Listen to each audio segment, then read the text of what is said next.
Ndinoitwa Prince Kanavet. Ndakazvarwa muno muHarare. Then ndikakurira muno ndikazosanganawo neshamwari dzangu dzaita nezve goat farming muno muHarare. Then ndowakandinspire kuti ndive ndichiita nezvembudzi.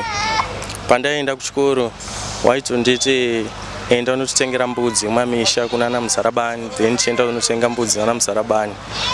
And then ndowakandinspire kutenga mbudzi. Inini ndakatanga kuchiita nezvembudzi ndine 15 years ndopandakatanga kuita nezvembudzi. Inini hangu handinonyatso kuenda kuchikoro zvangu, ndakazogumirawo form 4 ndopandakagumira ipapo.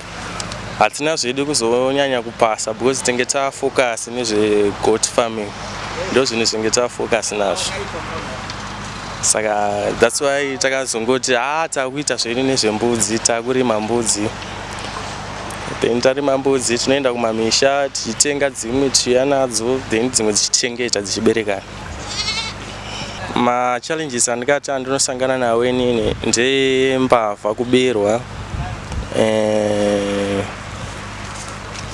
uye nezvirwere but tinozova zvedu tichizozvigadzirisa because tinozodzi-vaccinate mbudzi dzedu, uye challenges edu takazotsvaga munhu aiwe achichengeta mbudzi dzedu because tenge tisina munhu aichengeta padzinogara pacho. Matengesera angu andinoita mbudzi inini ndinowanzotengesa mbudzi online, ndotowanzotengesa paFacebook, ndo pandinowanzotengesa mbudzi dzangu especially dze-breeding, ndowanzotengesa hangu paFacebook nedzenyama dzacho.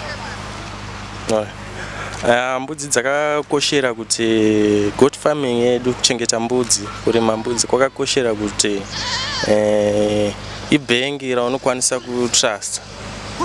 Ibhengi raunotrasta kuti anytime paunodira mari unokwanisa kutengesa. Uye mbudzi idzi dzakatikoshera kuti nyama yembudzi ine utano kudarika dzimwe nyama dzese because mbudzi dzedu idzi mbudzi dzedu idzi ma-indigenous goats, mbudzi dzedu dzemumamisha dzinodya ma-herbs, dzinowanzofura miti dzakasiyana siyana, so ndozvo dzakatikoshera. Uye nyama yembudzi inyama yekuti tokwanisa kutoitengesa tichitora kubva kuno kuchienda nayo kune imwe nyika. Ndo dzakakoshera mbudzi dzedu idzi, uye riri bhengi rako raunokwanisa kutrasta. Uye manyowa futi dzinokwanisa kutipa manyowa ekuisa mumuriwo ekuti ma-vegetables edu ave achiita zvakanaka. Uye manyowa acho natotengesa futi.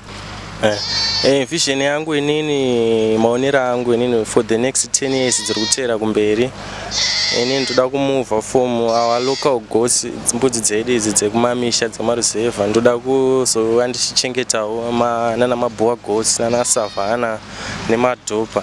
Ndo mbudzi dzandoda kuti ndive ndichizochengetawo for the next 10 years. Uye ndienda newo maplots akati wandei.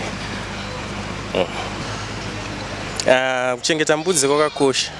Kuchengeta mbudzi kwakakoshera kuti ibhengi raunokwanisa kutrasta iwewe. Kuti pese pawada mari unokwanisa kuchitora mari yako ende unongosina kurasa mari because even waisa mari yako imo, mari yako inenge ichingomultiply futi because zviri zvinhu zvekuti zvinenge zvichiberekana, mari yako inenge ichingowedzera ichiwanda uchizviona. Inini ndinokurudzira zvangu mayouth akaita seni kuti vanga vachipindawo